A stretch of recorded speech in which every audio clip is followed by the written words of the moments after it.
Hi, my name is Kola Oletubi. In this session of the class, we'll be looking at what I call advanced corporate reporting, or you can call it advanced corporate reporting or advanced financial reporting. And of course, in this advanced financial reporting or advanced corporate reporting, we'll be looking at one major area, under this advanced financial reporting, or you call it corporate reporting, called group accounts. Group account, or you call it consolidated financial statements, or you call it consolidated financial statements.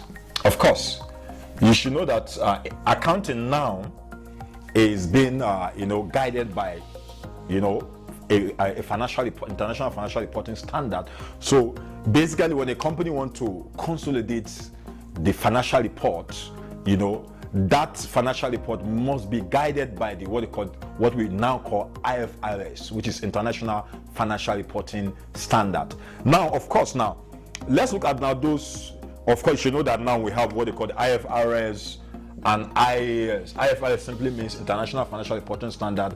IAS simply means International Accounting Standard. So we want to be looking at those accounting standards that will guide an entity in the process of preparing and publication of their consolidated financial statement.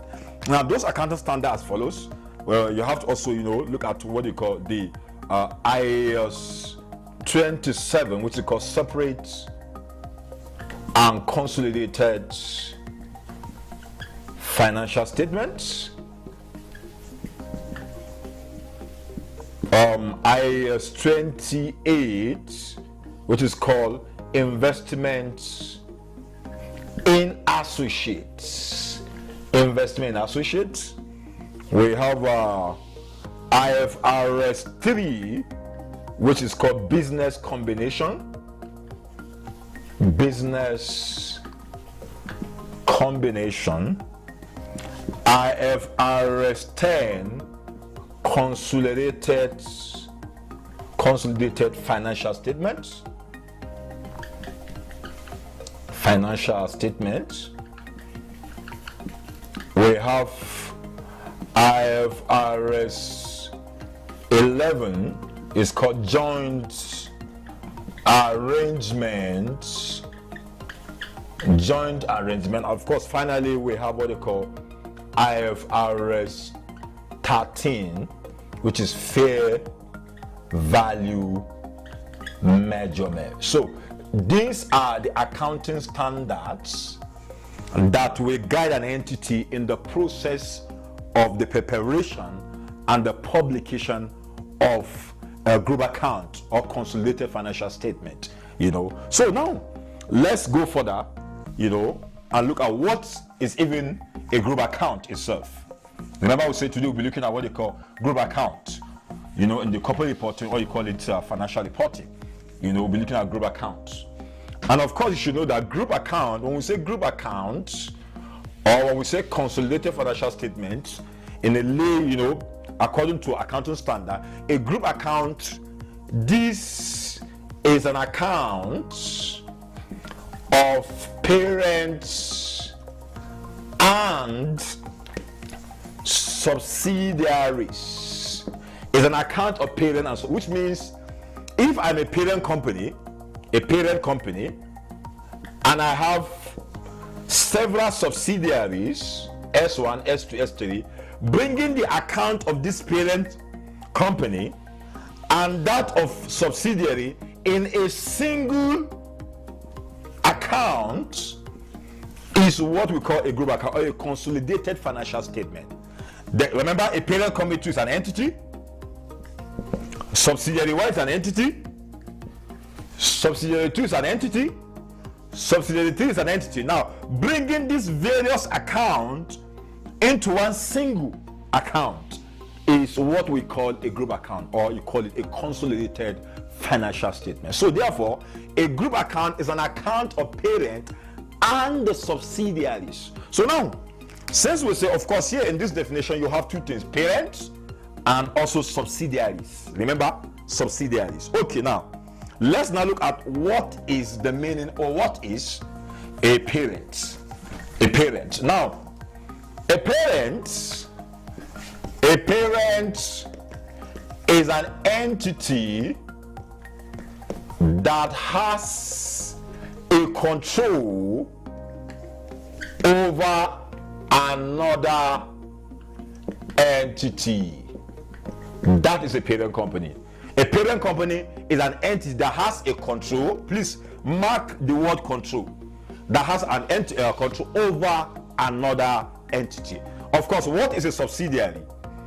A subsidiary is also an entity that is controlled by another entity, which means if an entity controls another entity, the entity that controls another entity is going to assume a status of a parent company, while that other company that is being acquired or controlled is going to assume a status of a subsidiary. So can you see? But please mark the word control. Mark the word control. It's very, very important. Mark the word control. Now, but let me remember we said that there are several accounting standards. We have about 5 accounting standards that actually will guide an entity in the preparation and the publication of consolidated financial statement. Of course. Now, based on that, now, how does IAS 27 define a control? Of course, a control can be defined. A control can be defined as a power to govern the financial. That's according to IAS 27. The financial and operating policies of another entity in order to benefit from its activities. That is how IAS 27 defines a control. Of course, is a power to govern the financial and the operating policies of another entity in order to obtain benefits from the activities of that particular entity. Now, of course, that's how accountants. But now I want to look at what are those evidence of control, because if you say that that a parent is an entity that has a control, of course. Now when I say accounting standard, I say a control is now is a power to govern both the financial and the operating policy of another entity. But the definition is still vague to a layman. Okay, now let's look at what are the evidence of control, which means the moment entity A control entity B, what are the evidences that a particular entity, has a control over another end? We want to look at what are those evidence. So we want to look at the evidences of control. Of course, the first evidence of control is, number one, is the power to have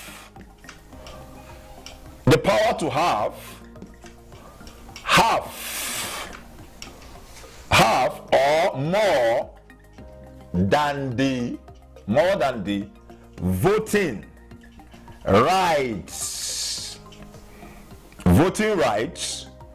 of another entity. Which means here, what basically we mean here is this, in this definition, is that, here is talking about here, if entity A has, the moment entity A acquired or buy up to 50% of the equity shares of entity B, we cannot give a status of a parent company to entity A, while entity B we are going to call it a subsidiary. The moment and another entity A acquire up to 50% and above of the equity shares or ordinary shares of another company, of course, entity A is going to be a parent company while the entity B will be a subsidiary. That is what this power to have, have or more than the voting right of another entity. That is, basically what that is talking about. Then, of course, the second feature or evidences of a control is the power to govern both the financial and the operating policies of another entity. Is also another, the moment a particular entity has a power to govern both the financial and the operating policy of another entity, is an evidence of a particular entity has a control over that entity. The moment entity A govern both the financial and the remember the two word here, financial and the operating policies of entity B, which means an evidence that entity A has a control over an entity B. So let's look at the third feature or evidences of that control. Of course, the third evidence here is the power to appoint. The power to appoint and remove the majority of the board of directors of another entity. The power to, remember the word, the power to appoint and remove the majority of the board of directors of another, which means if A has a power to appoint and remove the board of directors of B, which means A has an evidence that A has a control over B. Of course, the last one is the power to cast majority of votes. That's the fourth one. The power to cast the majority of votes. So the fourth one is the power to cast majority of votes, in the at AGM of the entity. So these are basically four evidences that that must be there before we can say a entity has a control over entity B. So these are the evidences or features of a control. So now let's, of course, if you also look at now, according to IFRS 10 also give another perspective towards what or element of control. Yeah, again, IFRS 10, which we call consolidated financial statement, also gives some elements and perspective of a control. Of course, elements. Of course, the first element is talking about here that is the first element is the power over, the power over an investee. The power over an investee, which means the moment an investor has a power over an investee, of course, is an evidence of a control. Of course, the second one is the exposure to rights to variable returns from involvement with the investee. Of course, the exposure to rights to variable returns from the involvement with the investee. Of course, the last one is the ability to use the power over the investee to affect the amount of the investor's return. So these are basically evidences or elements of control that IAS 10 is talking about. But let's just move on. Now, we want to now move ahead now and look at, under the consolidation, of course, according to IFRS, this accounting standard, that's IFRS 10, it's actually a mandatory for a parent company that has a subsidiary to prepare what they call a consolidated financials, which means anytime you are a parent company and you have a subsidiary, you are required as a parent company to prepare what they call a consolidated financial statement, which means your own financial statement as a parent company, and that of your subsidiaries is mandated, or is actually mandatory, or is actually required based according to accounting standard for you to prepare what you call a consolidated financial. But there are there are exceptions to that particular requirement, which means there are times, even though a parent company is required according to accounting standard to prepare what they call a consolidated financial statement, there are times that parent company might be exempted from preparing what you call a consolidated financial statement. There are times that parent company. So let's look at now, what are the exemption to consolidate exemption to the reasons for exempting parent company from preparing consolidated financial statement, which means we want to be looking at what are those reasons that accounting standard give. Remember, we said that a parent company is mandated or is required to prepare what they call a consolidated financial statement, but there are reasons why that parent company might be exempted from preparing that consolidated financial statement. The first reasons why is that when the parent company is a partly subsidiary of another company, which means if, for example, let's assume company A is a parent company and company A has 60% in company B. Remember, in this case, company A is a parent company while company B is a subsidiary. But in this case, let's assume again here we have another company called company C. Now company C, let's assume, has 70% equity interest in company A. So which means company A is a parent company to company B. Also, company C is also a parent company to company A. So in this case now, if you look at now, of course, when I say partly acquisition simply means anything less than 100%, from 50 to 100 to 99% is a partly acquisition. Yeah, it's not 100% acquisition. So as long as C has 70% in A, are you get what I'm saying now? As long as C has 70% in A, which means A will be exempted from preparing a consolidated financial. Why? Because A too is a subsidiary of another entity. Yeah, A is a subsidiary of another, even though A is a parent company, but A also is a partly subsidiary of another. So which means A will be exempted from preparing what they call a consolidated financial statement, since A too is a subsidiary of another entity. So A will be exempted from preparing what they call a consolidated financial statement. So the second point now the second point is that when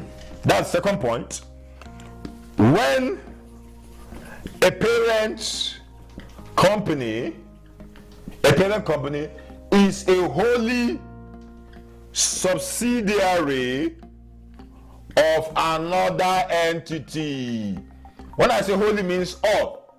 The example I give, let's assume A again acquires 60% ordinary share in B, and C again, remember this is like this, C acquired 100% ordinary share in A.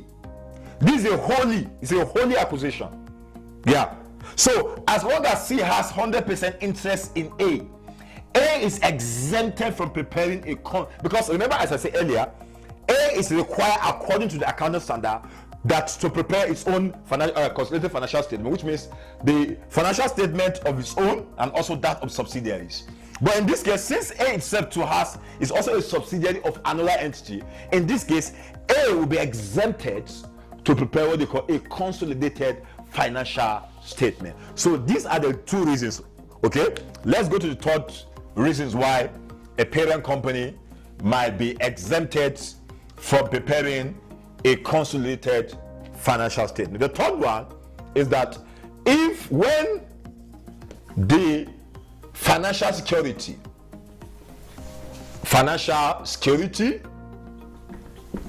of the parent or the entity is not traded in the public, which means if the equity instrument of that particular subsidiary parent company is not in the floor, it's not traded in the stock exchange, that particular parent company can be exempted from preparing a consolidated financial statement, which means their financial security, their securities are actually not traded in the public. So if they are not traded in public, which means that particular parent company can be exempted from preparing a consolidated financial statement. Number 4, now when the securities, please, when I say security, I mean stocks, shares, and all that. When the securities of the parent is not in the process of filing, which means that particular parent company, their shares is not even in the process of being listed in the public. It's not listed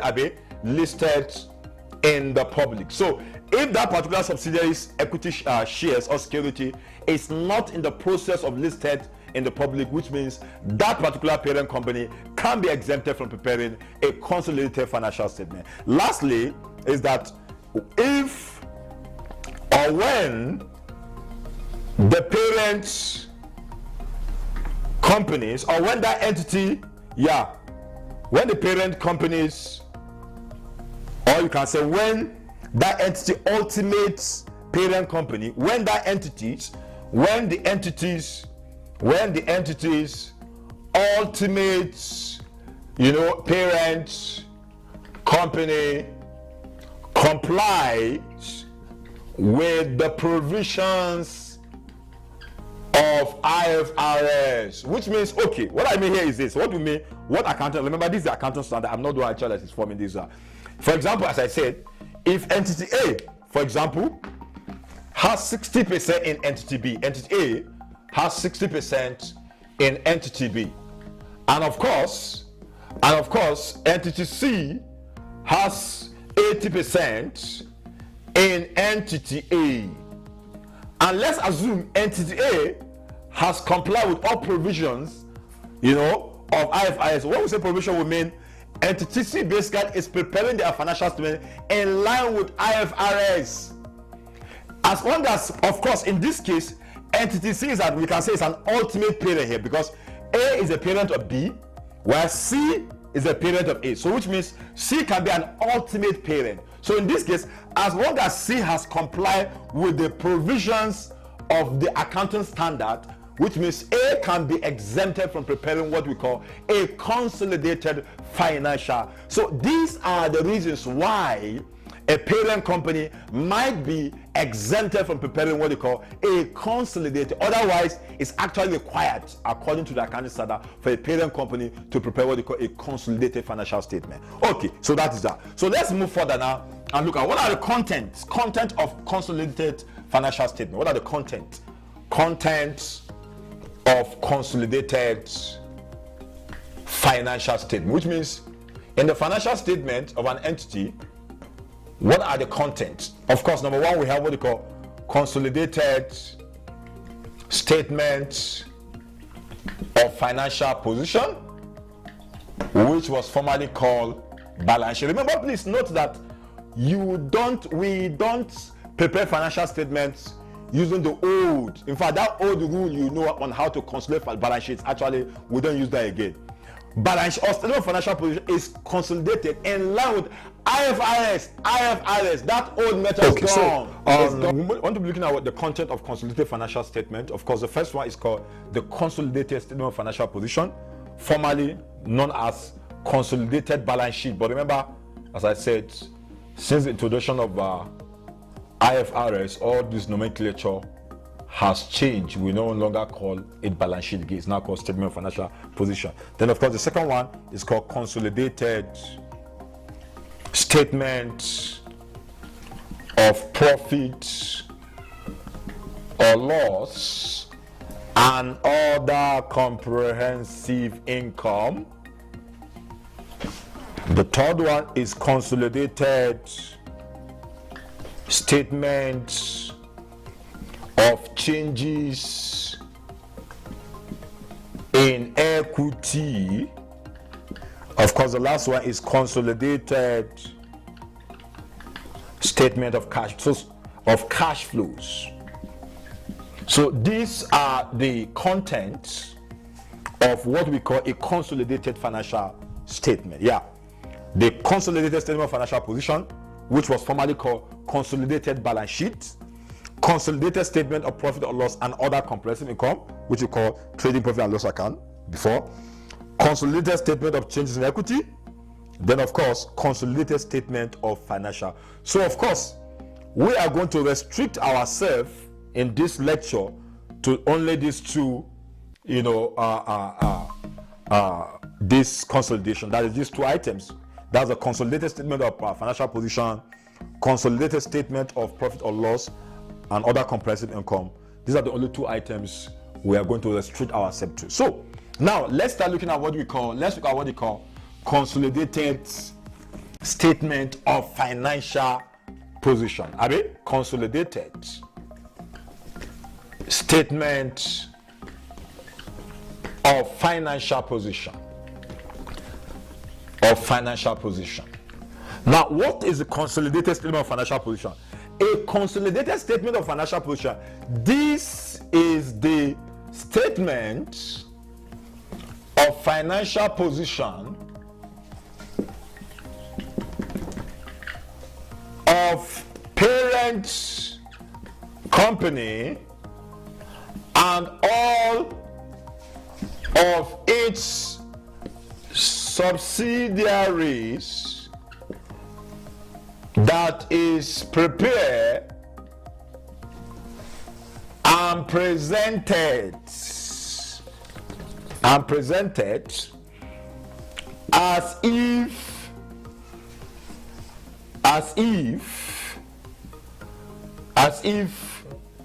in a single economic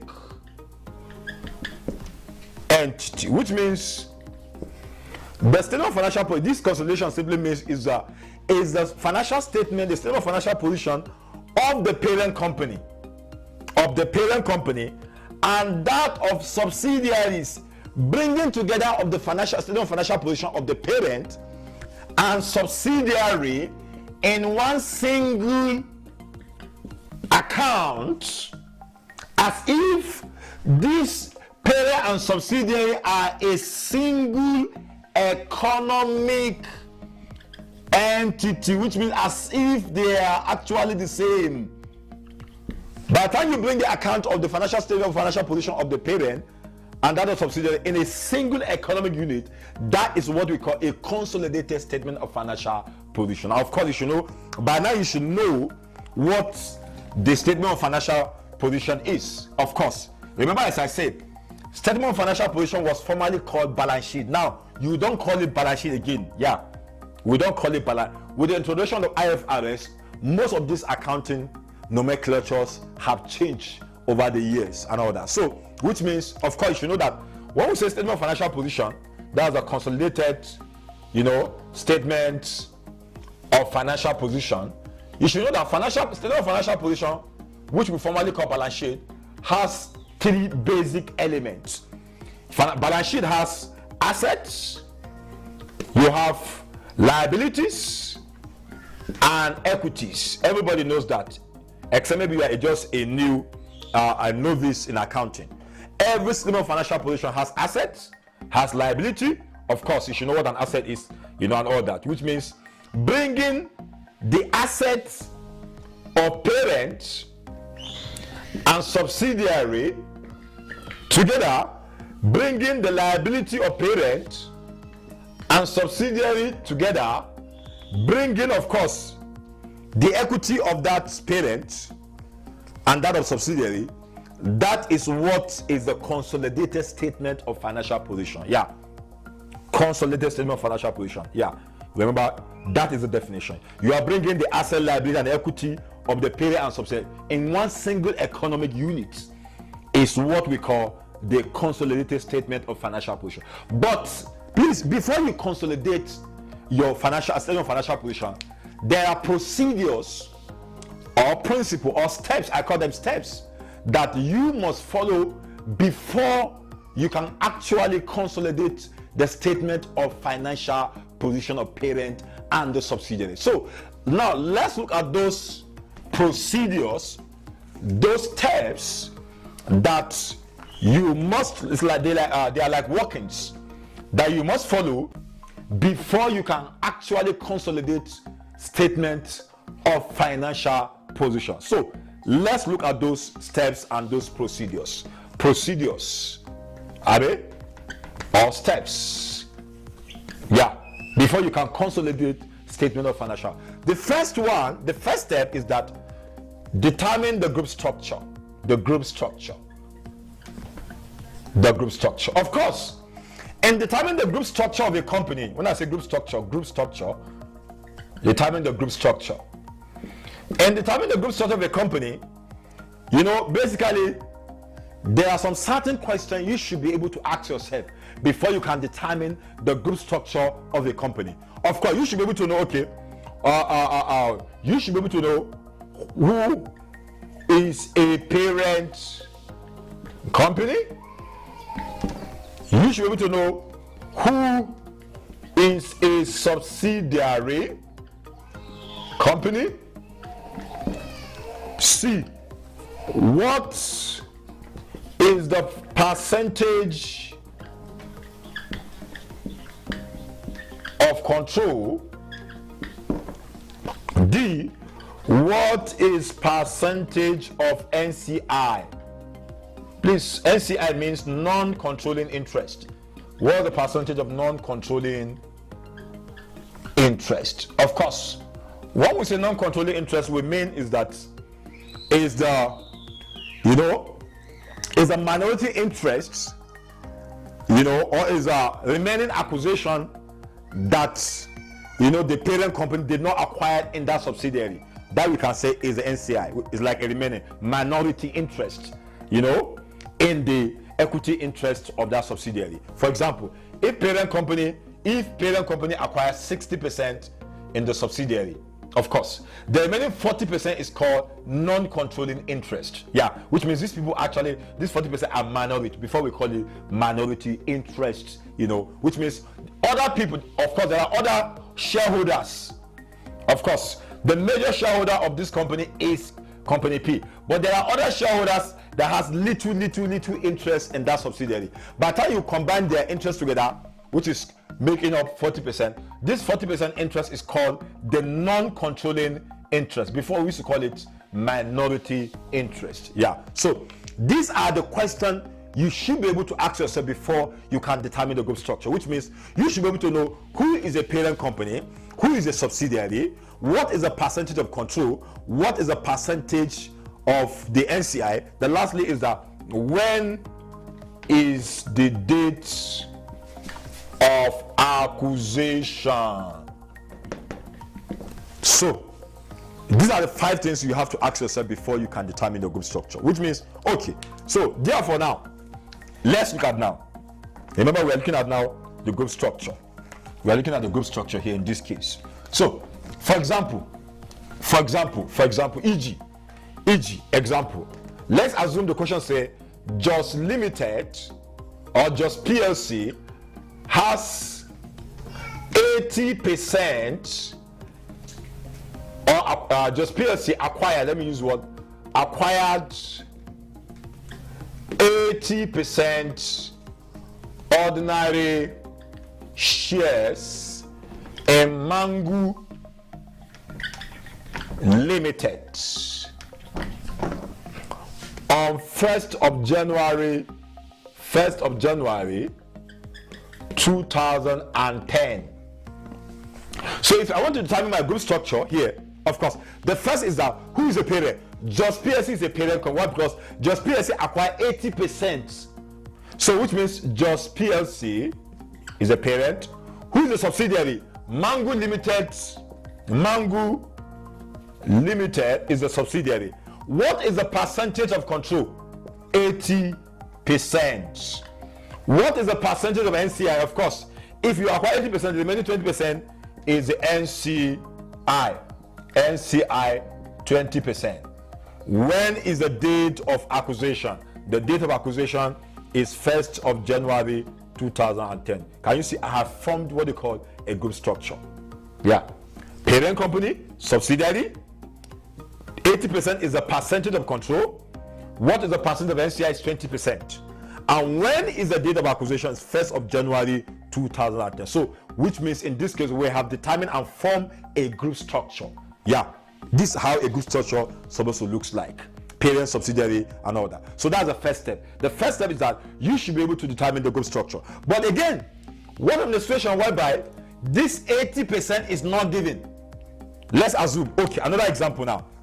Let's assume this 80% because you should be able to know what is the percentage of control. There are times the examiner might actually not going to give you the percentage of acquisition or control in that subsidiary. Again, another example. Let's assume here, another example, Just PLC bought 120,000 ordinary shares in Mango Limited on 1st of January 2018. Okay, first up, the total. We have come to the end of this session, so see you in the next class. Thank you.